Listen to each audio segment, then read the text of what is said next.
इतनी long delay की, इतनी हमारी लंबी लड़ाई के बाद इतना हमने टॉर्चर बर्दाश्त की। The whole family stand uprooted. We are shelterless today. I have lost my child. So he is my child.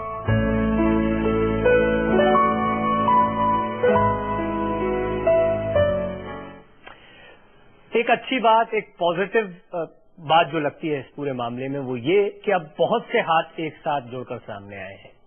Media है, लेकिन साथ ही साथ आम लोग भी सामने आ रहे हैं।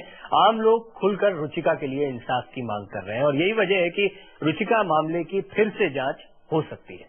सीबीआई ने रुचिका मामले की जांच फिर से करने के लिए डायरेक्टरेट ऑफ प्रोसिक्यूशन से कानूनी सलाह भी मांगी है। कानूनी सलाह के बाद सीबीआई इस केस की फिर से जांच कर सकती है, क्योंकि सीबीआई पर भी ये सवाल उठे थे कि क्या उन्होंने इस पूरे मामले की जांच पूरी ईमानदारी से की थी या उस वक्त जांच को सही दिशा में ले जाया गया था। लेकिन रुचिका के पिता एससी गिरहोत्रा आज मीडिया के सामने आए और जब से इंसाफ मिला था या 6 महीने की सजा मिली थी उसके बाद से ये पूरा परिवार कहीं देखने को नहीं मिल रहा था। कभी भी रुचिका के पिता या भाई सामने नहीं आए। आज आखिरकार रुचिका के पिता सामने आए और उन्होंने अपनी मासूम बेटी की पूरी कहानी मीडिया के सामने रखी। I have lost my child. वही फैसला है। ये बेटे की तरह किसी और बच्चे के साथ बीतेगी। हम तो कहते किसी और बच्चे के साथ ना हो जो मेरे बच्चे के साथ हो। केवल 17 साल की उम्र में बेटी की मौत का दर्द सबके सामने आ गया जब रुचिका के पिता एससी गिरहोत्रा मीडिया को अपनी बेटी की दुख भरी कहानी बता रहे थे। अपनी बेटी को याद करते हुए रोते रोते उन्होंने कहा कि अगर समय रहते राठौड़ के खिलाफ FIR भी दर्ज हो जाती तो शायद उनकी बेटी खुदकुशी न करती। जिन लोगों ने ये केस दबाया है, डिले किया है, फाइल दबाते रहे, क्योंकि RR Singh DGP the then की जो रिपोर्ट है, that is a detailed report. He has recommended criminal FIR against him. Home secretary has also okayed that criminal FIR should be launched. ये 20 दिन के बाद ही फैसला हो गया था। तो why this criminal FIR was not launched? If criminal FIR should have been launched, आज मेरी बच्ची जिंदा होती, वो शेर होकर घूमती। चीफ मिनिस्टर कौन थे चीफ मिनिस्टर? चौटाला। और उनके बाद के I think for some time Bhajanlal also, but mainly उस टाइम चौटाला था। उस समय जो समाचार ट्रिब्यून ने काफी फर्स्ट पेज को हाईलाइट किया, तब भी उसने FIR लाने की छुट्टी भेज है। जब ये केस बिल्कुल फाइल दोबारा हमने चलाई करवाया, तब चौटाला को चाहिए था कि उस समय क्रिमिनल FIR लाल करवा देता। तो आप मानते कि चौटाला को भी सजा मिलनी चाहिए इस केस में? पहले तो पूर्व मुख्यमंत्री ओम प्रकाश चौटाला ने ये सफाई दी कि उनके राज में राठौड़ का प्रमोशन नहीं हुआ। श्री भजनलाल जी जब चीफ मिनिस्टर थे उस वक्त की प्रमोशन थी और जब मेरी सरकार बनी थी तो ये बतौर DGP के DGP थे और जो ही इसके खिलाफ इंक्वायरी के आदेश हुए, ये केस जब मुनज़रे आम पर आया, मैंने उसी वक्त इससे रिजाइन ले लिया था, इसको हटा दिया। लेकिन एससी गिरहोत्रा के हालिया बयान के बाद ओम प्रकाश चौटाला मीडिया के सामने आने से बच रहे हैं। लाइव इंडिया ने उनसे बातचीत की कोशिश की, लेकिन वो कुछ भी कहने से बचते रहे। बिना कैमरे के बात कर लीजिए। रुचिका के पापा क्यों रोए? वही फैसला है बेटे की तरह। जी हाँ, आज हमारे सामने सबसे बड़ा सवाल यही है, क्या आम आदमी के लिए इंसाफ पाना आज भी इतना मुश्किल है? सलील खन्ना, लाइव इंडिया, चंडीगढ़। रुचिका के पिता के आंसू इसलिए निकले क्योंकि इंसाफ मिला या नहीं मिला ये एक लंबी बहस का मुद्दा है, क्योंकि 6 महीने की जो सजा दी गई है उससे वो नाखुश हैं और वो चाहते हैं कि ये अपराध या फिर जो कुछ उनकी बच्ची के साथ हुआ वो किसी के साथ नहीं हो। इस पूरे मसले पर बातचीत करने के लिए हमारे साथ कई खास मेहमान इस खास पेशकश में जुड़ेंगे, जिनसे जैसा मैंने शुरुआत में कहा, हम जानने की कोशिश करेंगे कि किस तरीके से तंत्र का गलत इस्तेमाल हुआ। आप देख पा रहे हैं टेलीविजन स्क्रीन पर वरिष्ठ कानूनविद राजेंद्र सच्चर साहब इस वक्त हमारे साथ जुड़ रहे हैं और साथ ही साथ हमारे साथ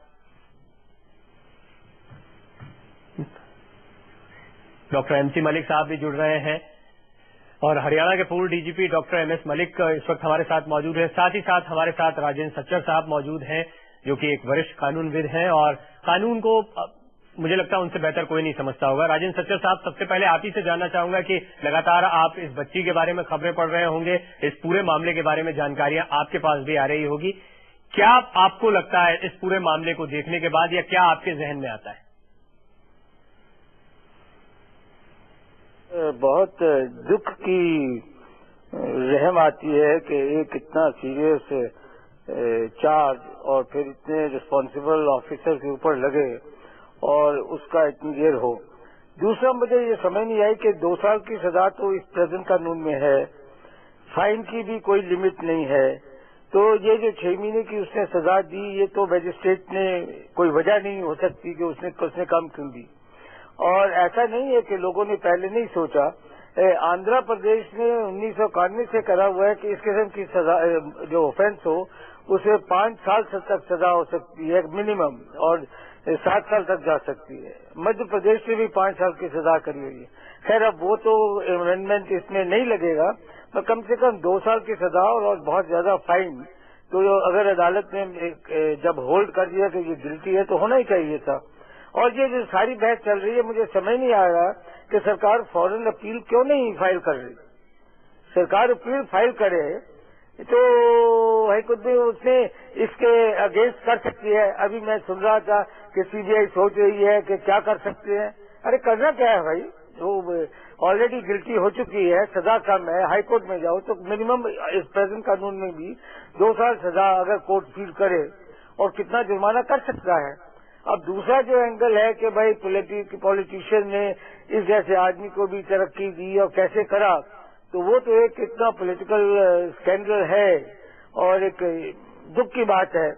अब वो एटमॉस्फेयर ही सारा ऐसा खराब हो गया, जब पॉलिटिशियन भी जिन्हें ऊपर मुकदमे होंगे वो मिनिस्ट्री चलाएंगे, बैठे रहेंगे, तो फिर अफसरों को भी मौका मिलता है उस चीज का फायदा उठाने के लिए।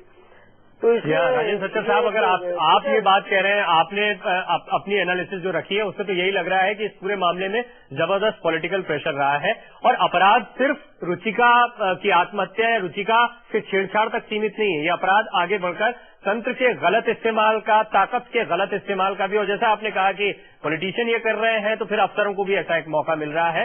लेकिन अब पुलिस पर बहुत सवाल उठे हैं और इस तंत्र के गलत इस्तेमाल की बहुत सी बातें आई हैं। इस पर मुझे लगता है मलिक साहब से बेहतर कोई जवाब नहीं दे पाएगा, क्योंकि वो खुद डायरेक्टर जनरल ऑफ पुलिस रह चुके हैं हरियाणा के।